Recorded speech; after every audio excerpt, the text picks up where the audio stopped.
Hello everyone, I am Gaurav and your watching my YouTube channel physics पाठशाला। तो भाई जो आज का टॉपिक है इस for class 12 the chapter name is ray optics और जो टॉपिक है आज का वो है न्यूमेरिकल्स ऑन टीआईआर। तो टोटल इंटरनल रिफ्लेक्शन और उसके एप्लीकेशन के बारे में लास्ट के वीडियो लेक्चर में हमने बात कर ली थी। तो आज हम टोटल इंटरनल रिफ्लेक्शन पे जो न्यूमेरिकल्स हैं उन पे बात करने वाले हैं। ठीक है भाई, तो न्यूमेरिकल नंबर फर्स्ट देखते हैं किस तरह से करना है भाई। तो टोटल इंटरनल रिफ्लेक्शन के बारे में सारी चीजें हम ऑलरेडी कवर कर चुके हैं आपको। तो आज न्यूमेरिकल्स की बारी है। आप ध्यान से देखेंगे किस तरह के न्यूमेरिकल्स पूछे आते हैं कंपटीशन में। चलिए,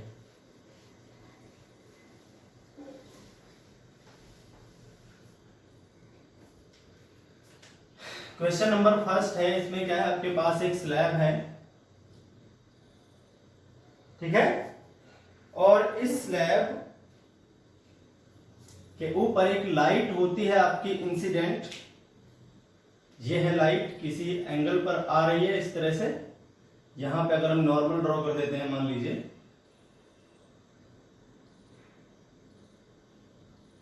थीटा एंगल पर लाइट आई है। ठीक है भाई, थीटा एंगल पर ये लाइट आई है। अच्छा, जो इसका रिफ्रैक्टिव इंडेक्स है वो म्यू है और बाहर आपकी एयर है, तो बाहर का जो रिफ्रैक्टिव इंडेक्स है वो 1 है। बाहर आपकी एयर है। आपको पता करना है find the minimum value of mu, find the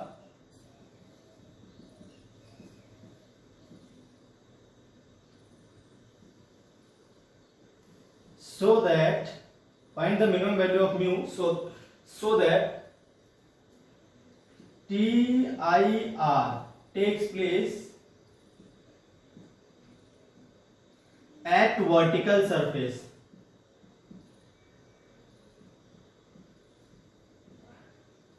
ठीक है भाई, यानी लाइट जब इस वाली सरफेस से टकराए तो यहां पर टोटल इंटरनल रिफ्लेक्शन होना चाहिए। क्वेश्चन समझ में आ गया? चलिए तो सॉल्व करते हैं, देखिए किस तरह सॉल्व करेंगे इसको।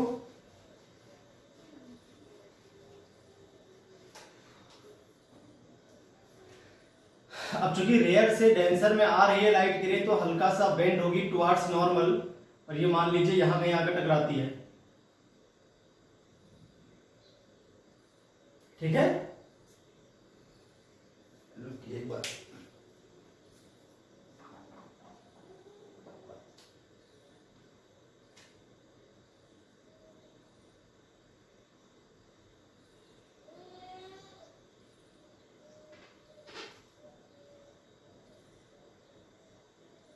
इस तरह से ये।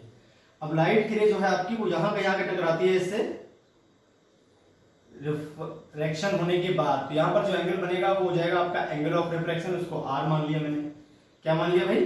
एंगल ऑफ रिफ्रैक्शन, और वो हो गया आपके पास आर।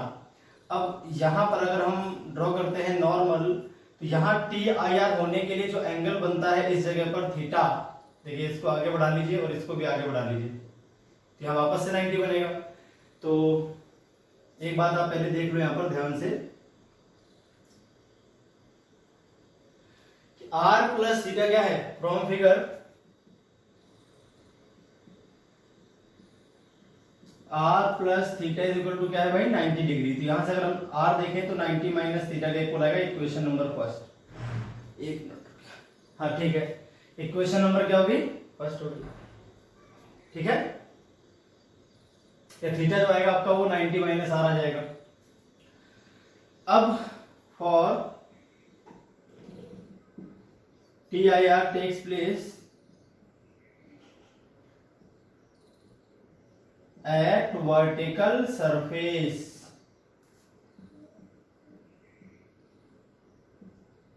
ठीक है, इसके लिए क्या होना चाहिए, जो आपका थीटा है, ये जो एंगल है या तो ये बड़ा होना चाहिए, कम से कम बराबर तो होना ही चाहिए किसके, क्रिटिकल एंगल, जिसको आप IC से लिखते हो। तो theta must be greater than और इक्वल टू IC। अब थीटा किसके इक्वल है, अगर यहां से देखें तो थीटा 90 माइनस आर के इक्वल है। इसका मतलब 90 minus r is equal to और ग्रेटर देन IC, है ना। चलिए यहां से अगर हम देखते हैं आगे, बोथ साइड हमने साइन ले लिया, तो sine 90 minus r is greater than और इक्वल टू साइन आईसी। यहां से आपके पास आ जाएगा cos r is greater than और इक्वल टू साइन आईसी। ठीक है भाई, सही लिखा हुआ है। ये आ गया आपके पास। साइन आईसी किसके इक्वल होता है भाई? साइन आईसी आपका होता है 1 म्यू के इक्वल, क्योंकि बाहर जो है वो एयर है। वैसे तो साइन आईसी आपका होता है μ2 by μ1 is equal to 1 sine IC, ऐसा होता है फॉर्मूला। अब चूंकि μ1 तो आपकी एयर है और μ2 आपका म्यू के बराबर है, इस तरह से। तो यहां से अगर आप ध्यान से देखो तो साइन आईसी किसके इक्वल आ जाएगा? 1 म्यू के equal, μ/1 is equal to 1 sine IC. तो sine IC is equal to 1 mu. ये हो गया आपका cos r से बड़ा या उसके बराबर। क्लियर होगी बात? इसे इक्वेशन नंबर फर्स्ट या सेकंड जो भी बन रही है आपकी, उसको बना के छोड़ देते हैं। अब देखिए कि r तो हमें क्वेश्चन में दिया ही नहीं था, हमें सिर्फ थीटा दिया था। आंसर भी हमें थीटा के टर्म्स में लिखना पड़ेगा। आंसर भी हमें थीटा के टर्म्स में ही लिखना पड़ेगा। हम r के टर्म्स में आंसर को नहीं छोड़ सकते, ये बात आपको ध्यान रखनी है। चलिए तो देखते हैं आगे क्या करेंगे इसमें। इसको मान लेते हैं point M। At point M by Snell's law, यहां पर लगा देते हैं स्नेल्स लॉ। तो यहां पर तो μ1 1 के बराबर था, तो 1 into sine theta is equal to हो जाएगा भाई आपके पास म्यू इंटू साइन आर। यहां का रिफ्रैक्टिव इंडेक्स, यहां का एंगल साइन में, यहां का रिफ्रैक्टिव इंडेक्स, यहां का एंगल साइन में, ये तो होता है स्नेल्स लॉ। तो यहां से अगर आप देखो तो आपको चलेगा पता कि जो साइन आर है वो है sine theta divided by mu. यहां से आपके पास साइन आर किसके इक्वल आ जाएगा? Sine theta divided by mu. और हमें यहां पर cos r चाहिए, तो साइन r से cos r बनाने के लिए हमें पता है साइन r होता है 1 minus root 1 minus cos r के बराबर, रूट 1 माइनस cos r के बराबर होता है साइन r। तो साइन थीटा अपॉन म्यू लिख दे रहा हूं रीजन, क्योंकि sine square r plus cos square r is equal to 1, square में लगाना था इसमें। ठीक है, यहां से आपका जो साइन r आएगा वो आ जाएगा root 1 minus cos square r। Square भी लगा लेंगे, स्क्वायर लगाना भूल गया था मैं, स्क्वायर भी लगाए साथ में। ठीक है भाई, चलिए तो अब देखते हैं आगे। अब क्या आ जाएगा ये? यहां से अगर हम सॉल्व करते हैं तो sign square theta divided by mu square 1 minus cos square r, इसको इधर ले आते हैं, इसको इधर ले आते हैं, तो यहां से आएगा आपके पास mu square minus sine square theta upon में mu square is equal to cos square r। Clear होगी बात? यहां से रूट में आ जाएगा, root mu square minus sine square theta whole divide में आ जाएगा म्यू इज इक्वल टू आ जाएगा आपके पास cos r। म्यू स्क्वायर पे तो रूट लगने पर म्यू बाहर आ जाएगा। अब इक्वेशन नंबर सेकेंड में इसको पुट कर लेते हैं, किसको? cos r की वैल्यू को, तो पुटिंग इन सेकेंड कर लेते हैं।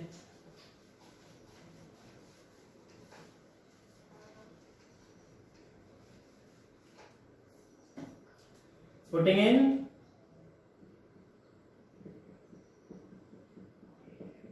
सेकेंड, यहां पुट कर लेते हैं।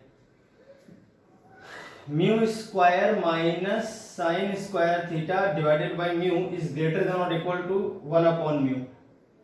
cos r की वैल्यू पुट कर दी मैंने, यहां पर म्यू से म्यू कट जाएगा, तो यहां से आपके पास आ जाएगा root mu square minus sine square theta is greater than और इक्वल टू 1।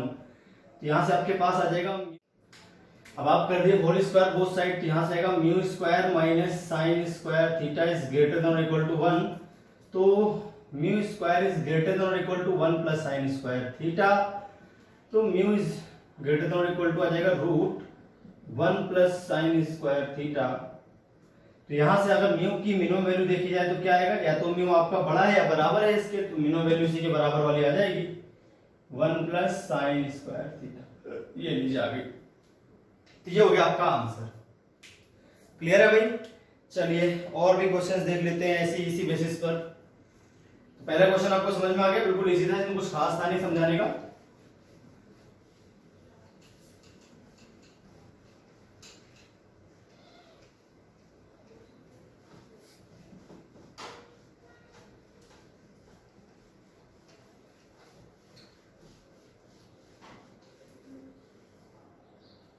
अब बात कर लेते हैं क्वेश्चन नंबर सेकेंड की। तो क्वेश्चन नंबर सेकेंड में क्या है आपके पास, एक इस तरह की स्लैब है, ये स्लैब है और इसका जो रिफ्रैक्टिव इंडेक्स है वो आपको म्यू1 दे रखा है, बाहर का रिफ्रैक्टिव इंडेक्स म्यू2 है और ये भी दे रखा है कि जो म्यू1 है वो बड़ा है म्यू2 से क्वेश्चन में। ठीक है भाई, बाहर वाटर है एक्चुअल में और ये ग्लास स्लैब है आपके पास, इसका रिफ्रैक्टिव इंडेक्स म्यू1 है और इसका म्यू2 है, म्यू1 आपका म्यू2 से बड़ा है, यहाँ पर 1 नहीं है कोई भी। ठीक है, एक लाइट किरण आती है इस जगह पर,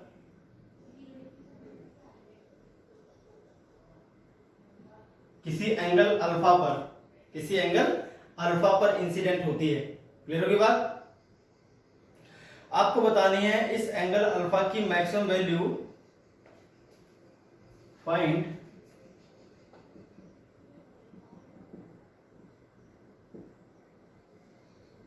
maximum value of alpha such that, इसका नाम है ए बी सी और डी।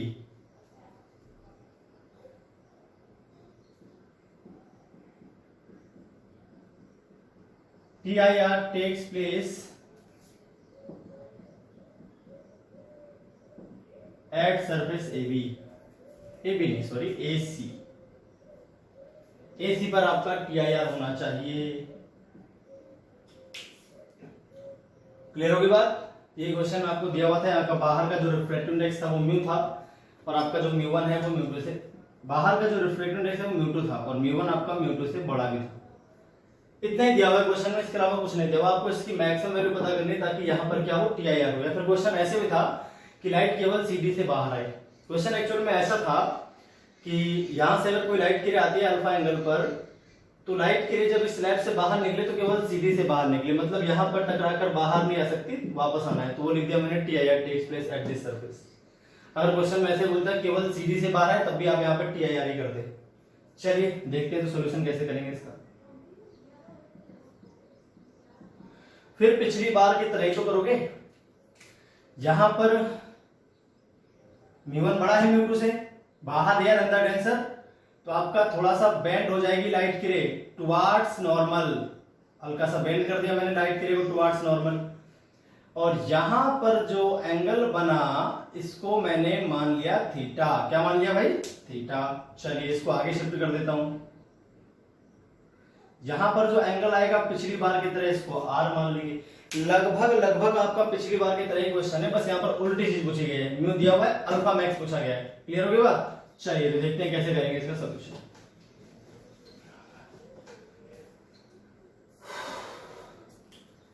सबसे पहले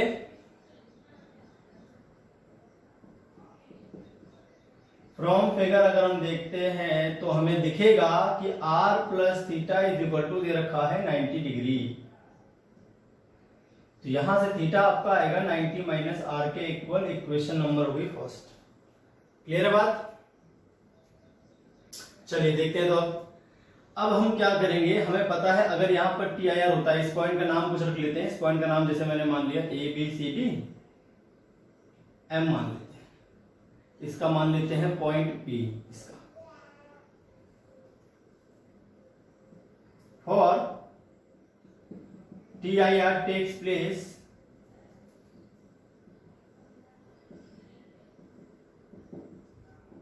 eight point M, theta must be greater than और इक्वल टू IC, तो इसका मतलब 90, बिल्कुल पिछली बार की तरह 90 माइनस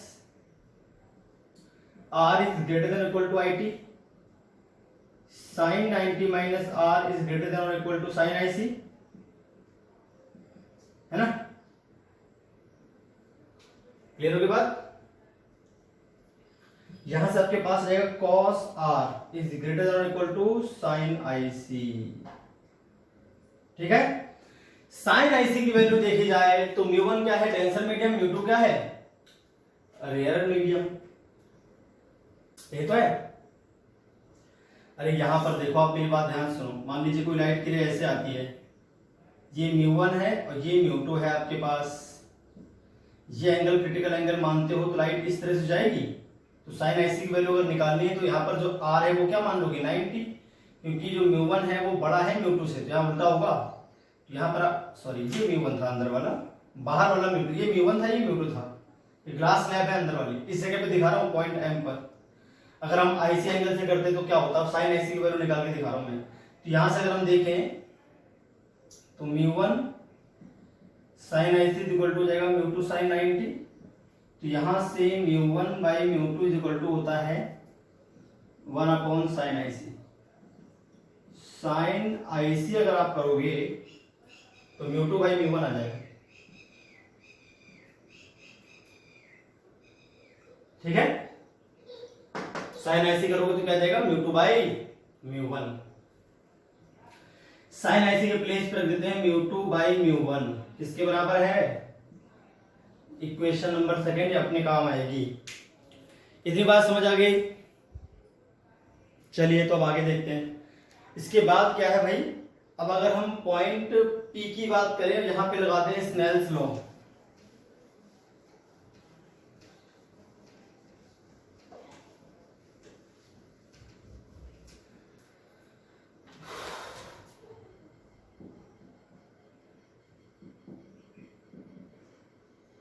एट पॉइंट P अगर हम स्नेल्स लॉ की बात करते हैं,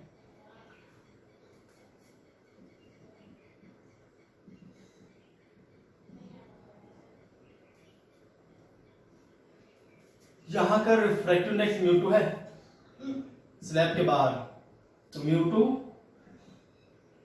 sign alpha is equal to आ जाएगा μ1 साइन r μ1 μ2 अल्फा, ठीक है। यहां से अगर हम ध्यान से देखें तो साइन r किसके इक्वल है भाई, μ2 बाई μ1 साइन अल्फा। चलिए ये भी बात समझ में आ गई, क्लियर हो गई बात।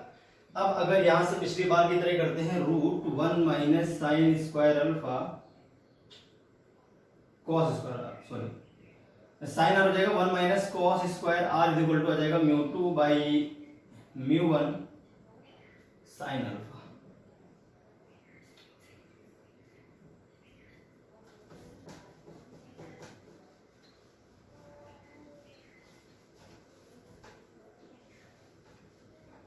ठीक है,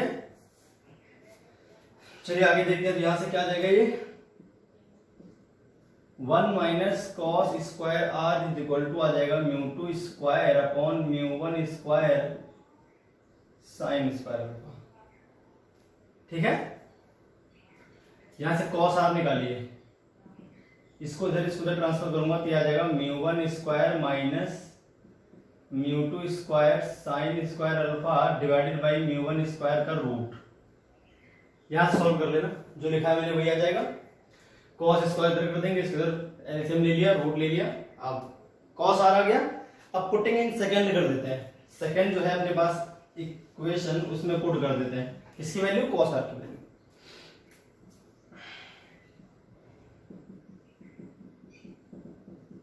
चलिए यहां पर देखिए cos R μ1 square minus μ2 square sine square alpha divided by μ1 square is greater than और इक्वल टू μ2 बाई μ1।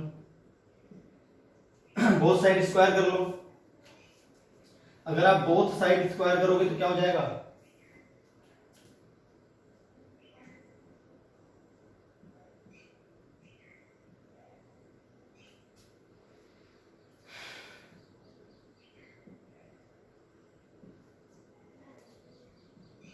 μ1 स्क्वायर से μ1 स्क्वायर जाएगा, कट कैंसिल हो गया। चलिए अब इधर आ जाते हैं।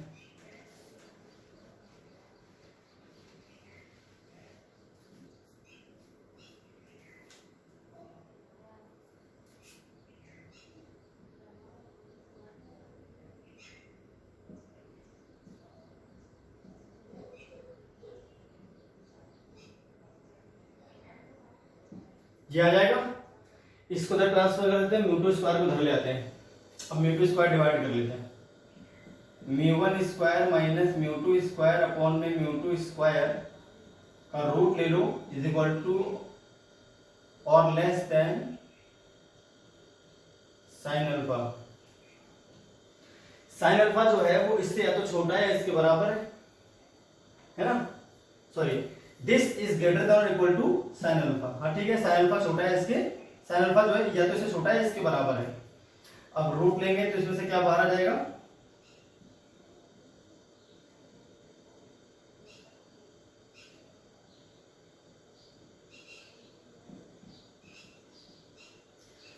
तो या तो साइन अल्फा छोटा है उस चीज से जो भी सामने लिखा हुआ है उसके, या उसके बराबर है, तो इसका मतलब जो है मिनिमम वैल्यू निकल कर आ रही है जो भी आपके पास,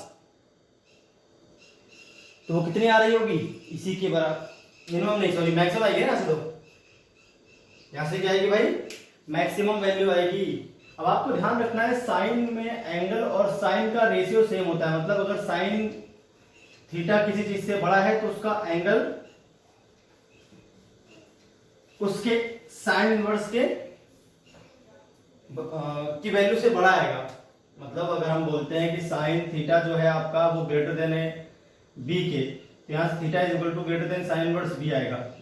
पर कॉस में ऐसा नहीं होता, कॉस में अगर लिखा हुआ है जो मान लीजिए cos theta is greater than equal to B, theta less than और equal to B cos inverse में आएगा। ये आगे ध्यान रखना कभी भी, कॉस में उल्टा होता है, कॉस थीटा की वैल्यू अगर किसी चीज से बड़ी है तो उसका जो एंगल है वो उससे छोटा आएगा इनवर्स में। साइन चेंज होता है क्योंकि थीटा और कॉस थीटा में इनवर्सली प्रोपोर्शनल का रेशियो आता है। ये बड़ा होगा तो ये छोटी आएगी वैल्यू, छोटा होगा तो ये बड़ी आएगी वैल्यू। ये बात आपको ध्यान रखनी है आगे, ठीक है। इन दोनों में फर्क देख लो।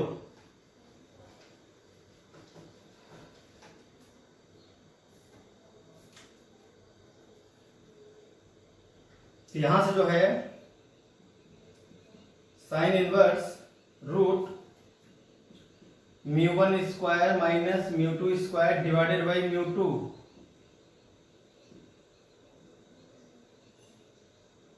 सॉरी केवल अल्फा। तो जो अल्फा मैक्स है यहां पर वो कितना आ जाएगा, sine inverse root μ1 square minus μ2 square divided by μ2। ये हो गया भाई आपका फाइनल आंसर। क्लियर होगी बात।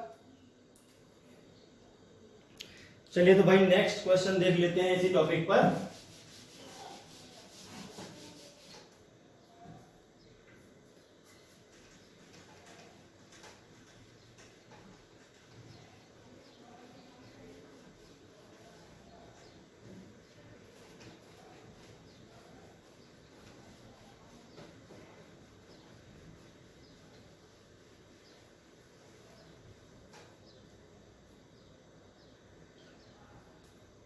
क्वेश्चन में कुछ इस प्रकार से दे रखा है, एक आपके पास यहां पर प्रिज्म है, राइट एंगल टू प्रिज्म है वो,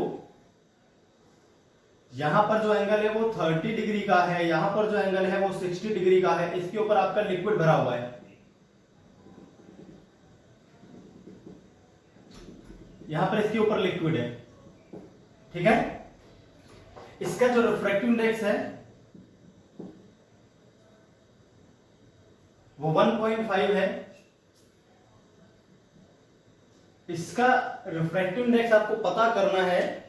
अगर कोई लाइट की रे जो इससे 90 डिग्री का एंगल बनाते हुए आ रही है, जब वो टकराती है, नाम रखता हूं इसका ए बी सी, इफ ये μ1 है, TIR takes place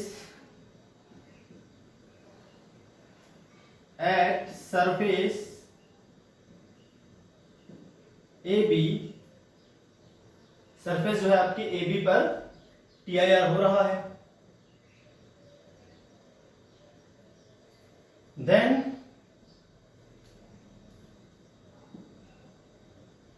find minimum value of μ1,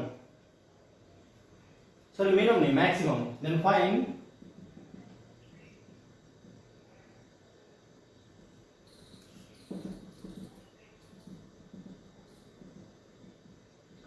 ये है क्वेश्चन आपके पास। इस μ1 की आपको मैक्सिमम वैल्यू पता करनी है। अगर यहां पर टोटल इंटरनल रिफ्लेक्शन हो तो क्या करेंगे, देखो भाई यहां से होगा आपका रिफ्रैक्शन पर पाथ में कोई चेंज नहीं आएगा, क्योंकि लाइट की 90 डिग्री का एंगल बनाते हुए जब किसी सरफेस से टकराती है तो उसी पाथ पर आगे बढ़ जाती है। यहां पर आप तुरंत मान लो कि जो एंगल बनेगा वो क्या बनेगा भाई, थीटा बनेगा। यहां पर जो एंगल बनेगा वो क्या बनेगा, थीटा बनेगा। क्लियर होगी बात। तो थीटा जो है आपका या तो वो बड़ा होना चाहिए किससे, क्रिटिकल एंगल से, या कम से कम उसके बराबर तो होना ही चाहिए। और अगर हम ज्योमेट्री से देखें, ये 90 है, यहां जो एंगल बनेगा वो 30 बन जाएगा। तो फ्रॉम फिगर, पहले हम बात करते हैं कहां से, फ्रॉम फिगर अगर देखा जाए, थीटा प्लस 30 मिला के 90 है, इसका मतलब थीटा कितना है, 60 degree. Again for TIR takes place at AB, उसके लिए थीटा की वैल्यू जो है बड़ी या कम से कम बराबर तो होनी ही चाहिए क्रिटिकल एंगल की। साइन थीटा कर रहे हैं यहां पे, क्लियर हो गई बात। तो साइन 60 की वैल्यू या तो बड़ी हो या बराबर हो कम से कम किससे, साइन IC से। अब चूंकि डेंसर मीडियम है, वो रेयर मीडियम होगा, जाहिर सी बात है तभी यहाँ पे TIR होगा।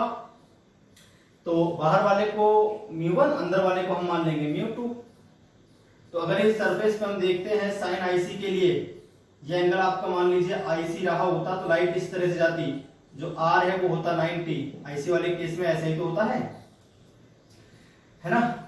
तो यहां से आपका जो साइन 1.5 इसका अपने को पता नहीं, इसका μ1 है, तो 1.5 sine IC is equal to होता μ1 साइन 90। यहां से आपका जो साइन IC है वो आता μ1 अपॉन में 1.5, ठीक है। इसको पुट कर लेते हैं फर्स्ट में, पुटिंग इन फर्स्ट में पुट करते हैं, क्या मिलेगा, साइन 60 √3/2, ये तो बड़ा है या बराबर है किसके, μ1 अपॉन 1.5। 1.5 को अगर हम इधर ले आते हैं तो 3/2, 3 √3/4 हो जाएगा। कोई छोटी मोटी कैलकुलेशन मिस्टेक हो जाए तो आप देख लेना अपने हिसाब से, ठीक है। 3 √3/4 ये आएगा आपके पास जो μ1 है। तो μ1 की जो मैक्सिमम वैल्यू है वो क्या होनी चाहिए, छोटा s के बराबर है, तो इसकी मैक्सिमम वैल्यू कितनी है, 3 √3/4 है। इससे बड़ा ले सकते हैं आप इसको, 3 √3/4 आ जाएगा आपके पास आंसर, ठीक है। √3 की वैल्यू आप चाहो तो रख लेना, 1.732 सॉल्व कर लेना, आपका एग्जैक्टली आंसर आ जाएगा। तो ये थे कुछ क्वेश्चंस भाई टोटल इंटरनल रिफ्लेक्शन टॉपिक पर। आई होप आपको पूरी बात समझ में आई होगी, ठीक है। तो ऐसे न्यूमेरिकल्स आपसे पूछेंगे जब आप कंपटीशन में बैठोगे, टॉपिक जो है आपका TIR उसके ऊपर। तो आज के लिए इतना ही, फिर मिलते हैं नेक्स्ट वीडियो लेक्चर में नेक्स्ट टॉपिक के साथ।